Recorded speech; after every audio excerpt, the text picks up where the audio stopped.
Congress.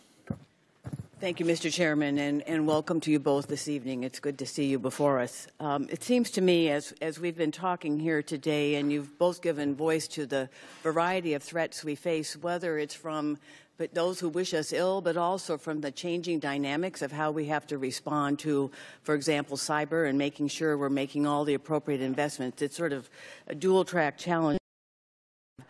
It's clear to me that the military services, you all need to recruit from a talent pool that is as broad as possible.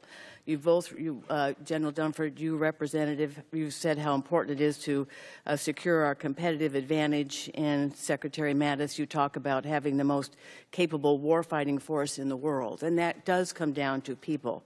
An analysis conducted for the Defense Advisory Committee on Women in the Services estimated that only 29% of young people ages 18 to 23 are eligible to serve after you apply all the filters that rule people out, and I think you referenced that number too. Of that population of eligible individuals, more than 51% happen to be women. However, less than 20% of today's active duty force is comprised of women.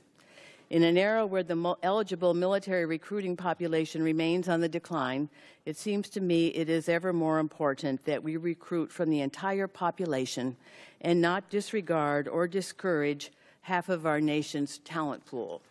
So with that in mind, how are you all thinking about your recruiting efforts around bringing women into the military so that you do have that full array of talents that are needed in this very dynamic environment? And in thinking about that, how do you make the case for the invaluable contributions they could be making to serving their country in the military? So I'll start with you, Secretary Mattis. Yes, Congresswoman. I don't think in any way we disregard or discourage it. In fact, we are fortunate for decades now to have had superb women. They're not good, they're outstanding in our ranks.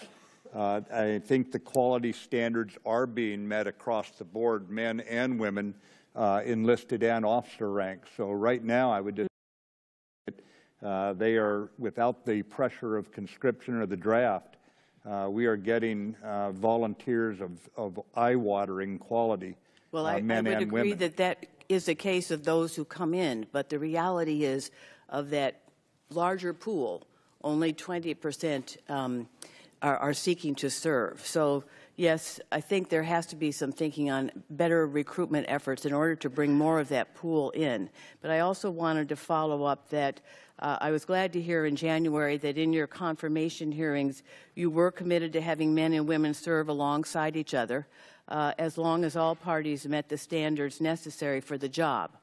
Under your predecessors, the services launched a review of the physical standards that all services have to meet in combat arms, and I've seen some of that process at Natick Soldier Systems in Massachusetts. But to establish the physiological standards in order to integrate women into every occupation specialty. My question is, how are you planning on assessing the progress of ongoing integration efforts? I'd have to see if the services have identified any problems or our various surveys find a problem. If there's a problem, we will assess it and solve it, I guarantee you. So in your time, it has been a rather brief tenure, are you monitoring those efforts? Ma'am, I've met with the Joint Chiefs of Staff, the service chiefs, with Chairman Dunford. I did it in my quarters to make it a casual evening where this issue was brought up, and none of them surfaced any problems right now. And then one other quick question. In the wake of the various social media scandals, what do you think needs to be done to improve the culture of respect across the department as a whole? I believe that it's important as we recruit from American society that we make clear not just what the military stands for, but what it absolutely will not stand for, and make certain we maintain good order and discipline. A unit cannot be effective in combat that does not maintain a disciplined lifestyle. I don't care whether it's DUI, driving under intoxication, or sexual harassment, or anything else. When a unit doesn't maintain discipline standards, it's of less capability on the battlefield. So we maintain a mission orientation and make very clear what we won't tolerate, and we field the force. Thank you, Secretary Mattis, and thank you for your service. Mr. Kaufman.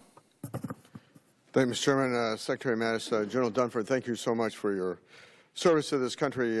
Secretary Mattis, current law requires the military that military pay is to keep pace with government inflation projections.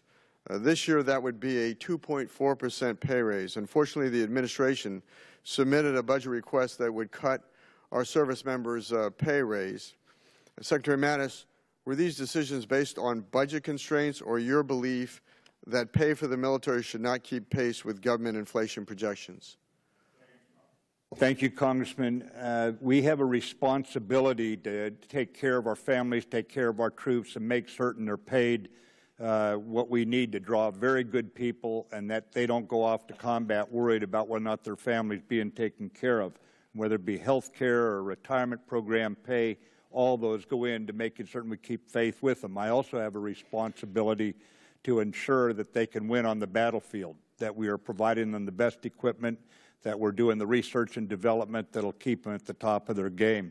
It's a balancing act, sir, as we try to balance what we need to outfit to bring them home alive and victorious with what we need to pay them to maintain basically our obligation to these people who volunteer to